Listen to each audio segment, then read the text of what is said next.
咁去煮熱佢。佢慢慢煮咧嗰個溫度咧柔和啲，慢慢咧咁好似將嗰啲精華慢慢谷出嚟，所以嗰啲咖啡豆係原汁原味咯。但佢係偏酸啦，定係佢甘苦？但係佢哋有粒土耳其糖，所以咧直接食咧就有少微甜啦，就唔係或者有一種煮法咧，佢哋會落糖去煲咯。但我哋冇嘅，我呢個齋啡，齋啡嚟嘅粒糖嘅係。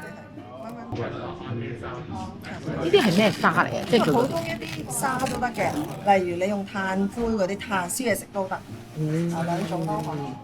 但係佢個壺就係個壺就係呢啲銅鐵，銅鐵嚟嘅。總之預熱咧容易啲預熱。佢哋嗰邊嘅氣壺就係用呢一種，同埋呢一啲氣。